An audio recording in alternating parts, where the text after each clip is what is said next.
really like the style of Space Junk. I really like, the editing and the like the way like specifically things like the style. When I say the style, I mean specifically things like whenever he said the dude's name, like the other boy's name, and he was like cutting to different parts of him as you saying his name, and then his face last.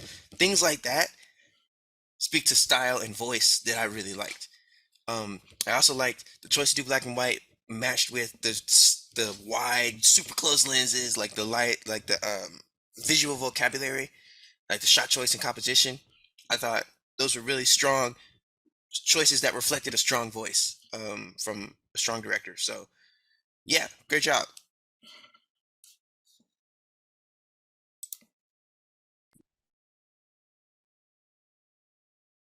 Space junk. We start with this black and white scene from across the subway platform. Very artistic, cinematography choice, great use of the location, um, great use of the subway sounds coming to intercut with the idea of going to space. That was very clear. It's a lot of close-ups cutting to medium shots in the midst of a convo, which I thought was an interesting editing style. I would love to know what this is shot with. It was a very crisp picture for me.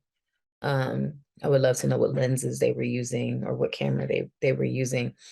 Um, it does jump from one moment to the next, kind of almost as if he's going in and out of consciousness in some point as he's readjusting to gravity, which I think is also plays into the editing style of jumping from close to far away in your vision. If you're kind of off balance, maybe that is how your point of view would be when you're looking at someone. It wouldn't be as steady.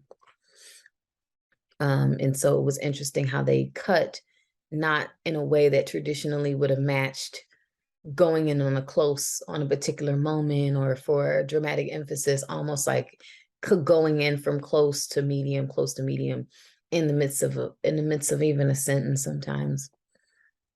I loved when he first sees his rivals and he views all accessories before actually seeing his face. I thought that was a very comedic decision as far as the cinematography.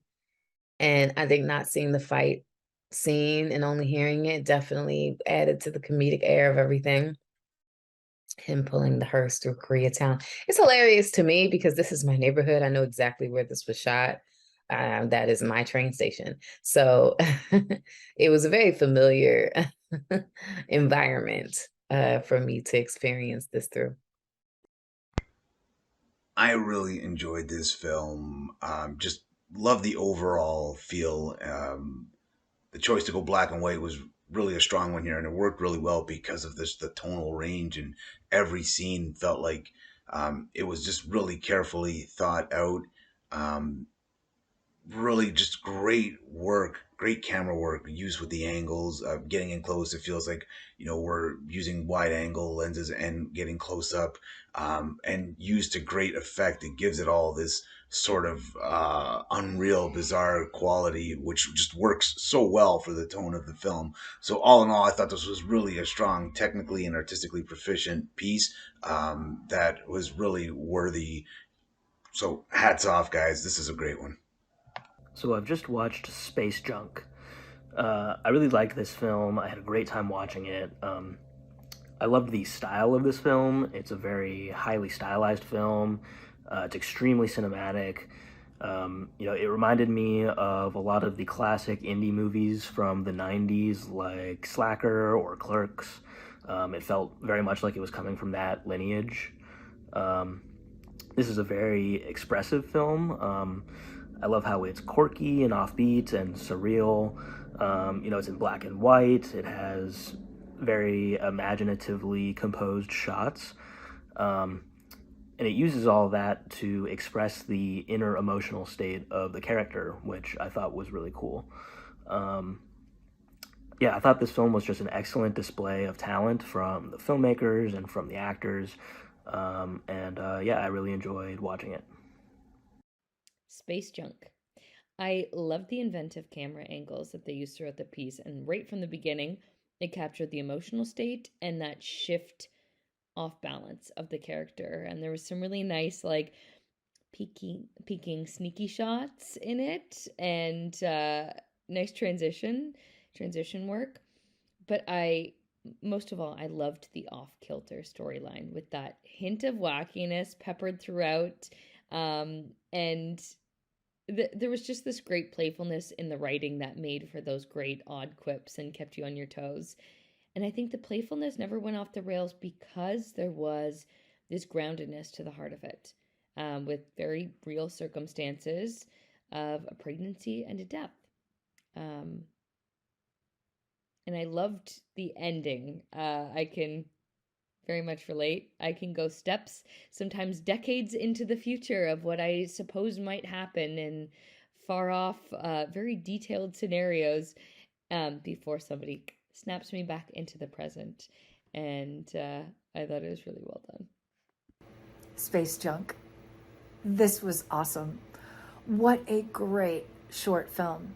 The filmmakers did such a wonderful job of putting together a story from beginning, middle, and they gave it an end. I loved the black and white. It really added to this. It also, the ticking clock sound effect in the beginning was sensational.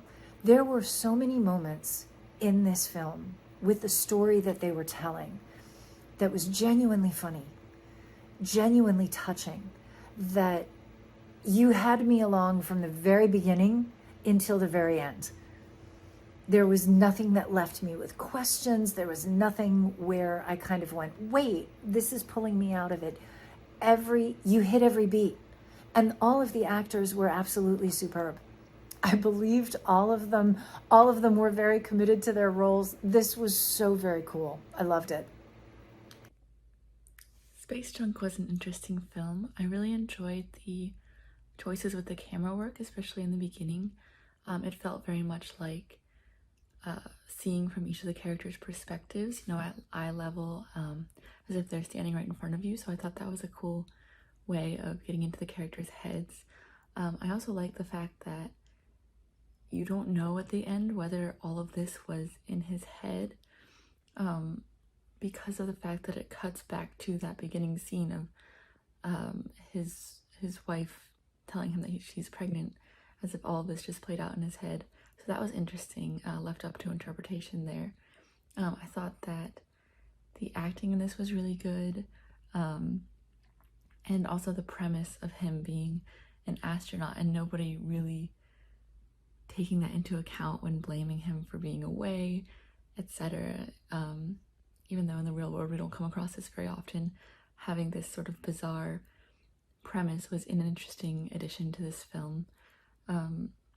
The woman's death was never elaborated on, which I thought was interesting. I also like that was left up to interpretation, and it wasn't put in probably so as not to distract from the other parts of the film, which I thought was probably like a good choice. I enjoyed that. And just, some of the bizarreness of this film was fun to watch and sort of interpret on my own. So yeah, I really enjoyed this film.